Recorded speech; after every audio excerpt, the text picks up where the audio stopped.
गौरव भाटिया, पिछले 15 दिनों में बांग्लादेश की अल्पसंख्यक संगठनाएं हैं, उनका दावा है कि पिछले 15 दिनों में 69 मंदिरों पर हमले किए गए। अगस्त से यह सिलसिला लगातार चल रहा है। 157 परिवार है बांग्लादेश के भीतर, हिंदू परिवार, उन पर हमले किए गए। 68 जिलों में यह हमले हुए हैं और 5 हिंदुओं की हत्या अगस्त 2024 से यहां पर हो रही है। और अभी ये जो नया मामला यहां पर दीप चंद्र दास का यहां पर दिखाई दे रहा है, सरकार की तरफ से क्या उम्मीद हम करें इस पूरे मामले को लेकर?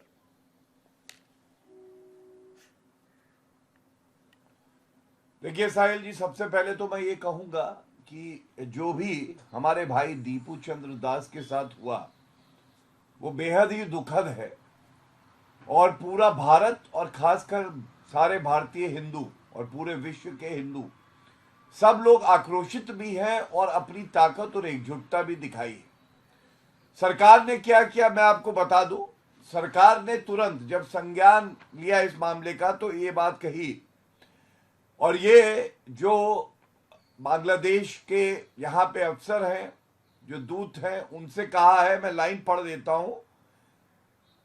India has conveyed to them our strong concerns over the attacks on minorities. We have also urged the perpetrators of the barbaric killing of Das be brought to justice. दो बातें, सबसे पहले निंदा करी और दूसरा न्याय मिले हमारे भाई के परिवार को, ये कहा। दूसरी बात, उसी के बाद गिरफ्तारियां हुई जब भारत की सरकार ने दबाव बनाया। अब बात कर लेते हैं भारतीय जनता पार्टी की। जब भी समाज में कोई भी वर्ग प्रताड़ित किया जाता है, और खासकर हिंदुओं की बात करें, सिखों की बात करें, अल्पसंख्यक हो, तो भारतीय जनता पार्टी पुरजोर तरीके से आवाज उठाती है। आज भी पूरे देश में जो प्रदर्शन चल रहे हैं, आप साहिल जी देखिए, भारतीय जनता पार्टी को कोसता है विपक्ष, विश्व हिंदू परिषद, आरएसएस और साथ में बजरंग दल जैसे जो संगठन है, इनको गालियां दी जाती है। लेकिन आज वही लोग खड़े हैं, आज मोमबत्ती गैंग कहीं नहीं है। आपको जान के हैरत होगी, राहुल गांधी ने एक एक्स पोस्ट भी नहीं डाला है, अखिलेश यादव ने कुछ नहीं कहा है, ममता बनर्जी ने चुप्पी साधी हुई है। क्या ये नहीं दिखाता कि इनका जो प्रेम है, आप सोचिए, विचलित कर देता है हर भारतीय को। ममता बनर्जी की बात करते हैं, ममता बनर्जी रोहिंग्या के लिए आज कोलकाता में कांग्रेस का भी प्रोटेस्ट हो रहा था, क्योंकि ये दूध देने वाली गाय है। मैं पूरी बात कर लूं। आप कांग्रेस की पैरवी जरूर करिएगा, अभी मैं कांग्रेस पे भी आऊंगा, प्लीज। ओपनिंग कमेंट है मुझे। एक गौरव भाटिया जी, ये व्यक्तिगत तंज मत करिएगा। देखिए, मेरा काम है कि आपको बताना कि वहां पर क्या क्या हुआ है, और उस पर सवाल पूछा जा रहा है, किसकी पैरवी में क्या कर रहा हूं, किसकी पैरवी नहीं कर रहा हूं, वो सब बताने की जरूरत नहीं है गौरव भाटिया जी, प्लीज। हम जरा एक डिग्निटी मेंटेन करेंगे, इसी तरीके से बातचीत होगी तो बातचीत नहीं हो पाएगी, है ना? तो आप इस तरीके से टिप्पणियां मत करिएगा। मैंने आपको जानकारी दी कि वहां पर क्या हुआ, उसके ऊपर आपको जो टिप्पणी देनी है वो आप दे दीजिएगा। मैंने शुरुआत में दिग्विजय सिंह का बयान भी इस पे बताया था। मैं आपको सफाई नहीं दे रहा हूं, मैं सिर्फ जानकारी आपको दे रहा हूं। बोलिएगा। पहले अपनी बात पूरी करना चाहूंगा साहिल जी। पहली बात तो कोई व्यक्तिगत टिप्पणी नहीं है। अगर भारतीय जनता पार्टी का प्रवक्ता आपके चैनल पे आता है तो ये मान के चलिए पूरी तैयारी करके आता है। मेरा ओपनिंग कमेंट है, मैं एक बड़ा मुद्दा उठा रहा हूं। मैं भी यहां बैठा हूं तो पूरी तैयारी करके मैं क्या उठा रहा हूं, आप सहमत होंगे मुझसे। बिल्कुल, मैं मानता हूं, आप हमेशा तैयारी के साथ आते हैं। मेरी बात सुन, ठीक है। रोहिंग्या के लिए ममता बनर्जी कहती है कि हम साथ खड़े होंगे, और क्या है ना, और एक चीज है, हम किसी पार्टी की पैरवी करने के लिए नहीं बैठे हुए हैं। वहां पर हिंदुओं पर अत्याचार हो रहे हैं, वहां यहां पर आप प्रदर्शन कर रहे हैं, तो हम ये भी सवाल उठाएंगे ना कि भाई उनके लिए क्या किया जा रहा है। ये भी तो राजनीति यहां पर दिखाई देती है कि कोलकाता में कैसे जोरदार प्रदर्शन होता है, इस पर भी सवाल उठाए जाएंगे। तो पैरवी वगैरह इन शब्दों का इस्तेमाल मत करिएगा, मामला नहीं भटकाएंगे, मुद्दे पर रहेंगे। गौरव भाटिया जी, मैं उत्तर दे दूं। मैं आज का विषय है ना, उसी मुद्दे पे हूं। कांग्रेस ने क्या किया है, कांग्रेस ने क्या नहीं किया, अभी उस पर आ जाएंगे। मैं जो बड़ी बात उठा रहा हूं उसको ग्रहण करिए और विनम्रता से ग्रहण करिए। आज ही के मुद्दे पे है साहिल जी। मैं ये कह रहा हूं, गैर नागरिक है रोहिंग्या की पैरवी करती है ममता बनर्जी। देश का कानून है एनआरसी, कहती है लागू नहीं होगा, एसआईआर लागू नहीं होगा। और जो हिंदू होते हैं वो प्रताड़ित किए जाते हैं पश्चिम बंगाल में। जो आपका दूसरा प्रश्न था कि पश्चिम बंगाल की राजनीति में इसका असर होगा, तो बिल्कुल होगा। मैं वजह बताता हूं।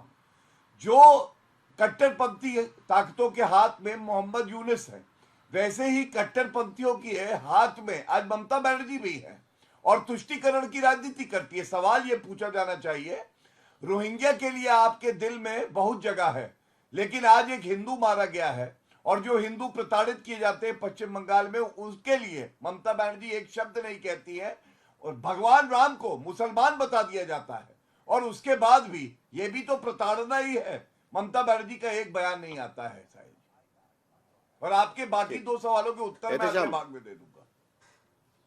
नहीं, चलिए हम लोग उस पर भी आएंगे। एहतेशामुल हक, आपको इसका जवाब देना है कि ये कहा जा रहा है भारतीय जनता पार्टी के प्रवक्ता की तरफ से कि हाँ, इसका असर होगा पश्चिम बंगाल की राजनीति पर, और इसलिए होगा क्योंकि ममता बनर्जी इस पूरे मामले को लेकर खामोश है। कई सवाल वो यहां पर उठा रहे हैं और आज कांग्रेस के प्रदर्शन का भी सामना करना पड़ा है टीएमसी को बांग्लादेश हाई कमीशन के सामने, और बीजेपी का भी वहां पर जोरदार प्रदर्शन रहा।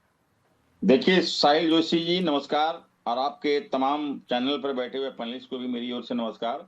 जिस हिसाब से अभी हमारे गौरव भाटिया जी पश्चिम बंगाल को लेकर के हमारी नेत्री ममता बनर्जी को लेकर के जिस हिसाब से आप शब्द बोल रहे हैं कि रोहिंग्या की पैरवी करती है ममता बनर्जी, बहुत अफसोस की बात है। इस तरह के नेशनल चैनल पर बैठे हुए हमारे गौरव भाटिया जी भारतीय जनता पार्टी का स्पोक पर्सन के हिसाब से हमारे बंगाल की अस्मिता को और बंगाल के नेत्री को बदनाम करने की कोशिश की जा रही है। पश्चिम बंगाल में इस तरह के रोहिंग्या, अभी देखिए साहिल जोशी जी, मैं आपके चैनल से कहना चाहता हूं कि पश्चिम बंगाल में जो SIR हुआ, कितने रोहिंग्या निकले, कितना घुसपैठिया निकले। इनका सिर्फ मकसद है पश्चिम बंगाल को सत्ता हासिल करना। 2026 में सामने इलेक्शन है, लेकिन मैं स्पष्ट रूप से कहना चाहता हूं कि पश्चिम बंगाल में भारतीय जनता पार्टी जितनी भी तरह की कोशिश कर ले, जितनी भी समझ ले, यहाँ पे जितने भी हमारी नेत्री ममता बनर्जी या हमारी सरकार को बदनाम करने की कोशिश करे, लेकिन यहाँ की सेकुलर जनता है, यहाँ की सेकुलर जनता हमेशा इस बात का भी जवाब दे दीजिएगा। ममता बनर्जी के साथ में है।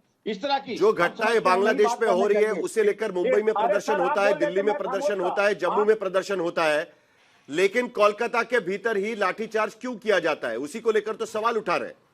बीजेपी उसी को लेकर तो सवाल उठा रही है कि आप लोग नहीं चाहते कि इस तरीके का प्रदर्शन हो। क्या यह बात सही है? और बांग्लादेश में जो घटनाएं हो रही है, हत्याएं हो रही है, उसको लेकर आपकी क्या भूमिका है, वो भी बता दीजिएगा।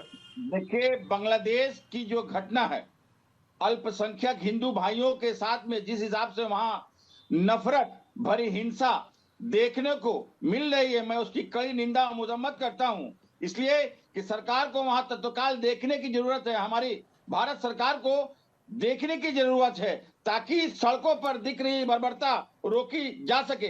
भारत सरकार विदेश मंत्रालय को चुस्त और दुरुस्त होनी चाहिए और वहां अल्पसंख्यक की सुरक्षा निश्चित करने पे बांग्लादेश सरकार को चेतावनी भरे लहजे में बात करनी चाहिए। हम अल्पसंख्यक यहाँ भारत में है, वहां के भी अल्पसंख्यक जो वहां समझ लीजिए सरकार है, उसको देखने की पूरी जिम्मेदारी वहां की सरकार को बनती है। साहिल जोशी जी, मैं आज तक के चैनल के माध्यम से कहना चाहता हूं, ये मेजोरिटी का काम है कि जहां जहां मेजोरिटी है वहां माइनॉरिटी को देखे और उसकी सुरक्षा, उसकी तमाम चीज की जिम्मेदारी मेजोरिटी को होती है।